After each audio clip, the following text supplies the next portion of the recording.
Hai,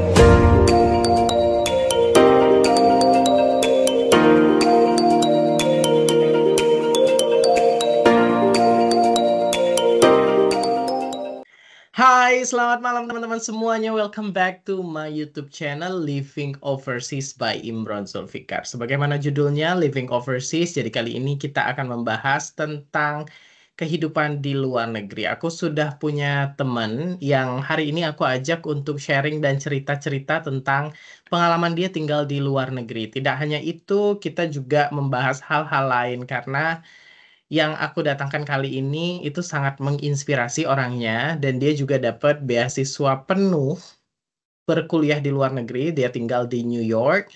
Di video kali ini aku akan bahas tentang beasiswa itu. Jadi dia dapat beasiswa namanya LPDP dan saya yakin kalau orang Indonesia atau pemuda Indonesia tuh sudah tahu tentang beasiswa LPDP. Aku juga sudah pernah bahas di videoku sebelumnya. Jadi kalau kalian mau tonton videoku sebelumnya, aku pernah bahas tentang LPDP bersama temanku namanya Agung Hidayat Harahap yang sekarang di New Zealand. Kemudian aku pernah bahas juga bersama Dery Antonio yang tinggal di Inggris. Nah, kali ini aku akan bahas bersama temanku namanya Widodo. Kita akan bahas tentang LPDP, tapi lebih spesifiknya kita bahas mengenai interview LPDP atau wawancaranya LPDP, dan dia juga berbagi tips dan trik supaya interview kamu itu berkesan dan dia cerita pengalaman dia waktu interview. Oke, kita akan ngobrol lebih jauh dengan Widodo.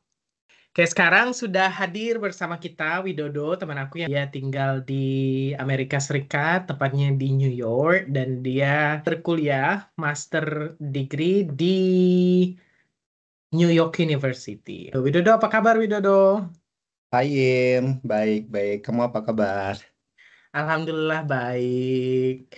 Jadi gimana sekarang di sana kan sebentar lagi mau winter ya, persiapan menuju Hmm, winter seperti apa?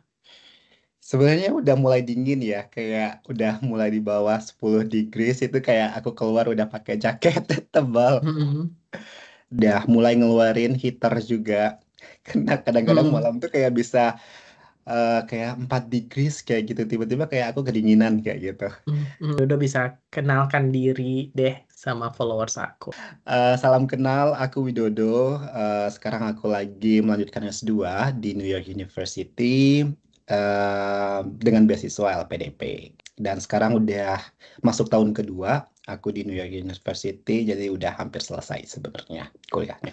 LPDP itu sebenarnya beasiswa seperti apa sih? Mungkin secara singkat aja. eh Mostly ya orang-orang Indo tuh pasti tahu ya beasiswa LPDP sekarang karena udah booming banget kayak gitu. Dan Mm-mm. mereka juga udah kayak hampir 10 tahunan juga. Jadi kayak udah banyak banget awardee-nya seperti yang kamu sampaikan tadi kayak gitu. Nah, jadi beasiswa LPDP ini memang khusus disediakan untuk anak-anak muda Indonesia yang awalnya pengen lanjut S2 sama S3 kayak gitu. Dan sekarang semakin banyak tuh cabangnya kayak gitu. Bahkan kayak ada yang S1 pun itu masih bisa ikut program di bawah naungannya LPDP itu namanya ISMA kayak gitu. Jadi kayak Mm. kayak pertukaran pelajar kayak gitu sekitar 1 semester gitu di luar negeri dan kampusnya pun juga berbagai macam kayak gitu. Kayak kampus yang bekerja sama untuk S2 sama S3-nya LPDP yang untuk keluar ke luar negeri kayak gitu. Bahkan yang di Indo juga ada kayak gitu kampus-kampusnya. Jadi kayak dalam negeri sama luar negeri juga kayak gitu. Jadi semakin lama kayak LPDP itu kayak semakin luas gitu cakupannya untuk peluang teman-teman yang ingin merasakan baik itu kuliah di luar negeri maupun di dalam negeri tapi kayak beda universitas kayak. Dan ini seperti yang kamu bilang tadi kayak dia udah mungkin makin buka ya setiap 2 tahun setahun 2 kali dan itu kayak awal tahun sama pertengahan tahun kayak gitu dan itu Mm. terbuka untuk semua masyarakat Indonesia kayak gitu dengan syarat-syarat yang sudah disiapin sesuai dengan jenjang dari studi yang ingin mereka ikutin kayak gitu atau lanjutkan. Dan itu juga semakin banyak cabangnya kayak gitu. Ada yang reguler, terus ada yang afirmasi, ada yang jalur apa sih namanya? PNS kayak gitu segala macamnya. Hmm. Jadi kayak Hmm. disesuaikan berdasarkan dengan kamu pengennya mau jalur yang mana dan cocoknya yang mana kayak gitu. Jadi Hmm. kayak lebih fleksibel dan banyak pilihannya sih Hmm. LPDP. Kalau berdasarkan penjelasan dari Widodo tadi kan sebenarnya kesempatan untuk dapat itu besar ya karena dia ada banyak banyak pilihan ya. Banyak Benar. pilihan juga dan juga kalau untuk syarat-syaratnya sendiri mungkin teman-teman kalau untuk lebih detailnya karena dia ada banyak ada Mhm. yang untuk afirmasi, ada yang untuk PNS, ada yang untuk prestasi juga kayaknya ada yang reguler. Ya, Jadi syarat-syaratnya teman-teman mungkin bisa langsung baca aja ke websitenya LPDP nanti aku taruh di kolom deskripsi. Nah, Mhm. aku tuh pengen tahu mungkin kan setiap tahun kemungkinan kan akan berbeda step-stepnya Mhm. gitu. Mungkin secara umum pada saat Widodo mendaftar dulu, step-step yang harus kita lalui itu seperti apa sih? Kalau pas aku itu kayak seleksinya ada 3 tahapan gitu. Yang pertama Mm-mm, itu ada seleksi administrasi. Nah ini seleksi administrasinya kita kayak ngisi esai, terus ngisi formulir yang ada semua data-data kita dari mm-mm, personal, akademik, sama pengalaman kerja kayak gitu. Itu ada di formulir online-nya kayak gitu. Kalau sekarang itu tempatnya kayak di beasiswa kayak gitu. Jadi semua informasi tentang pendaftaran juga ada di sana kayak gitu. mm, Jadi kita akan diminta untuk mengisi formulirnya sebagai syarat eh, tahapan pertama untuk seleksinya mm, kayak gitu.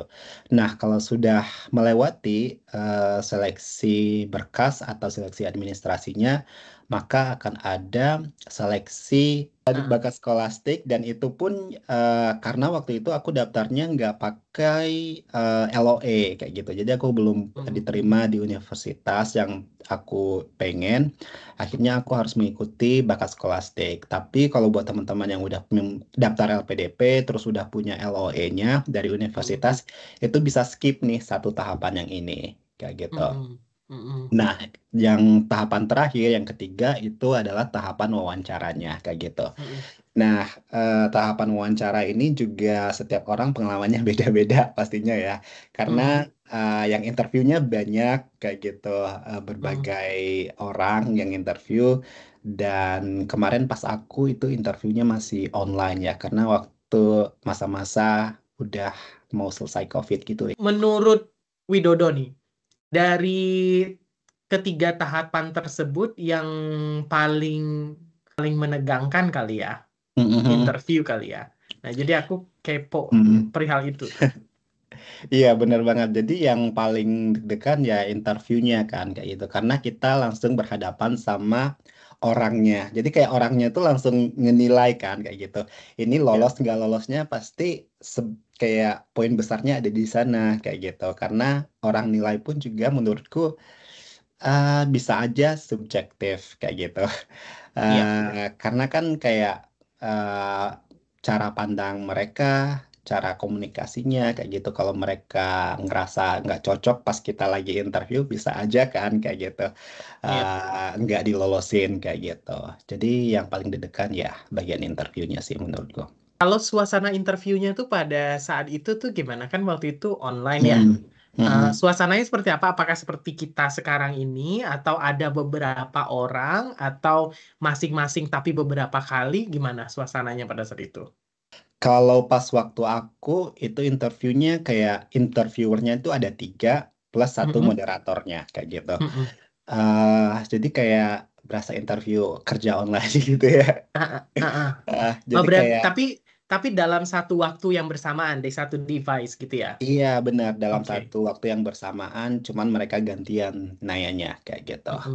Masih ingat nggak dari ketiga ya tadi ya 3 orang Hmm, dan satu moderator gitu ya. Dari ya. ketiga orang itu mungkin mereka ada spesifiknya sendiri ini bagian apa gimana Hmm. waktu itu. Iya, jadi sebenarnya mereka nggak ngejelasin gitu ya, mereka dari mananya kayak gitu. Tapi Mm-mm.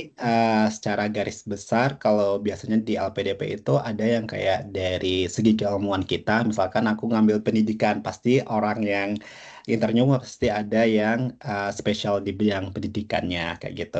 Terus yang kedua Oke. bisa di bidang kayak psikologinya kayak gitu. Jadi mereka akan nilai gimana sih cara kita secara psikologis kayak gitu itu sesuai nggak sama value-nya si LPDP kayak gitu kan Mm-mm. standarnya.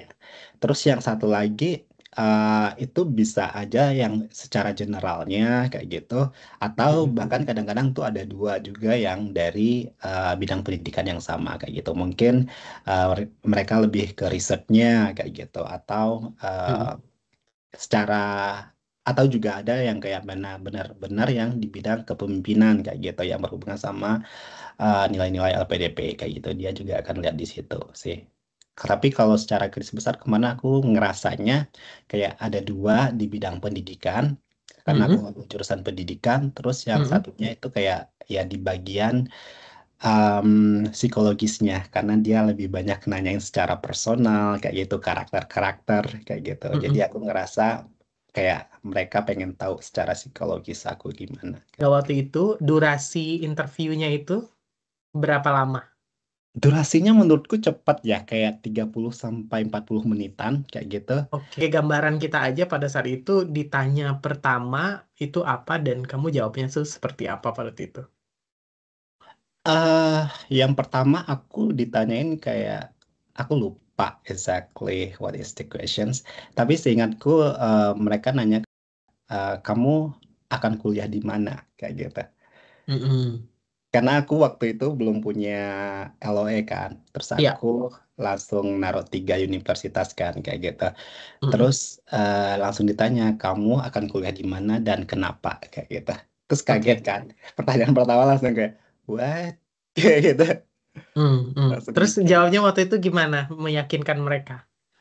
Kalau aku bilang sih kayak karena pilihan pertama aku kayak di New York University kan kayak gitu. Mm-mm. Terus aku langsung jawab sih kayak aku pengen kuliahnya di New York University dengan jurusan ini eh karena alasan bla bla bla kayak gitu.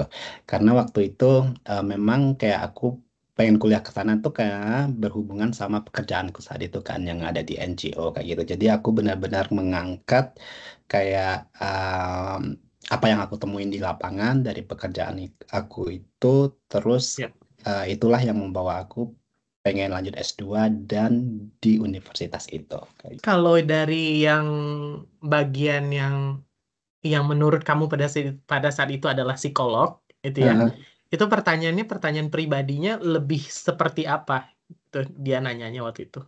Ah, pertanyaannya menurutku terkesan kayak lucu dan kayak nggak penting-penting banget kayak gitu. Tapi kayak Ya. ah bisa salah jawab itu bisa berabe ya kayak gitu. Ah, ah. Misalkan nih kayak gitu. Misalnya kan yang pertama tuh dia mulai kayak kenapa apa sih? Kamu nggak ketuaan buat lanjut S2 kayak gitu. Mm-mm. Terus aku jawab kan, enggak kok Pak, kayak gitu. Teman saya yang banyak yang udah 3 bulan lebih baru S2. Iya, katanya kan nanti capek, bla bla bla, kayak gitu kan. Iya, Aku udah biasa kok Pak naik motor di Indonesia Timur kayak gitu ke sekolah-sekolah kayak gitu kan. iya, Masih kuat kok kayak gitu. Terus iya, yang kayak ditanyain misalkan kayak kamu milihnya semuanya kayak negara dingin kayak gitu kan emang iya, kuat kayak gitu. Terus aku bilang iya Pak saya pernah tinggal di kaki Gunung Tambora kayak gitu. iya. Dan itu di sana dingin jadi kayak aku ngerasa kuat kok kayak gitu untuk beradaptasi di sana kayak gitu. Dan yang Mm-mm. terakhir yang aku ingat tuh yang kayak kan kamu kuliah di negara barat kayak gitu kan ya nggak takut terpengaruh sama budaya mereka kayak gitu. Mm-mm. Terus aku Mm-mm. bilang kan kayak sebenarnya menurutku gitu kan mau dimanapun kita berada kalau kita bisa ngejaga kayak gitu mindset kita kita nggak akan terpengaruh kayak gitu. Dan bahkan pun di Indonesia kalau kita nggak bisa jagain mindset kita sama value kita, bisa aja kita terpengaruh sama hal-hal yang tidak diinginkan kayak gitu. Jadi kayak Mm-mm. kayak simple tapi kayak beneran dilihat kayak gitu cara kita eh, apa sih mengatasi kayak itu kayak lebih kayak study case sih menurutku. Iya. Dari sekian banyak pertanyaan ya, Mm-mm. kadang-kadang kan kalau kita interview tuh kita ada tuh merasa kayaknya ini adalah pertanyaan yang menentukan aku lulus atau tidak gitu. Mm-mm. Atau mungkin kayaknya karena aku ngejawab itu bener deh, makanya aku bisa lulus. Ada nggak sih pertanyaan yang seperti itu? Hmm, menurutku sih iya yang pertanyaan alasan kenapa aku pengen kuliahnya ke NYU kayak gitu.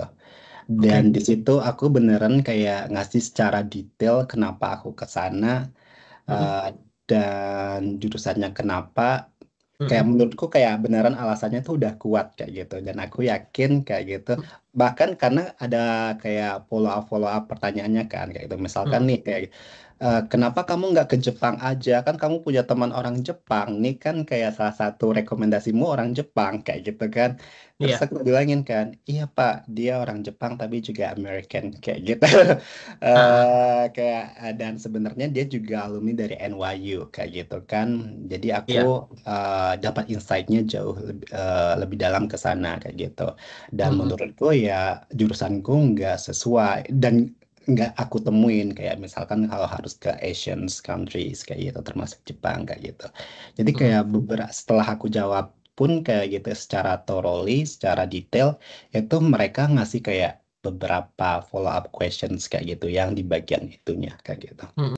Jadi kayak Mm-mm. konsistensi itu kayak menurutku perlu kayak gitu Mm-mm. pas interview. Terus eh yang kedua menurutku yang harus dihindari itu kayak ngejual secara berlebihan. I don't know. Kadang-kadang kan ketika orang ditanyain kayak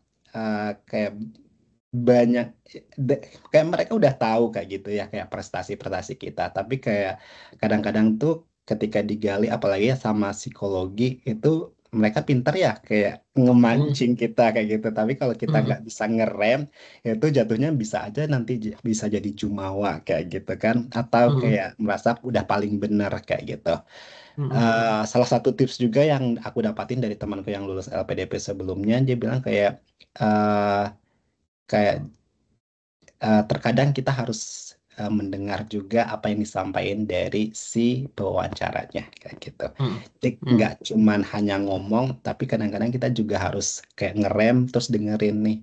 Karena Mm-mm. kan di sana mereka interviewer ya, kalau mereka ngerasa kayak didengerin, menurutku itu kayak kita menghargai juga kan pendapatnya mereka kayak gitu. At least itu yang aku tangkap kayak gitu. Makanya pas interview pun kayak nggak melulu dari kita jawab panjang lebar, tapi kita juga harus kayak ambil waktu jeda di mana kita benar-benar kayak mendengar apa yang disampaikan dengan baik dari interviewernya kayak gitu. Ada tips tersendiri apa yang boleh dilakukan, apa yang tidak boleh dilakukan pada saat interview?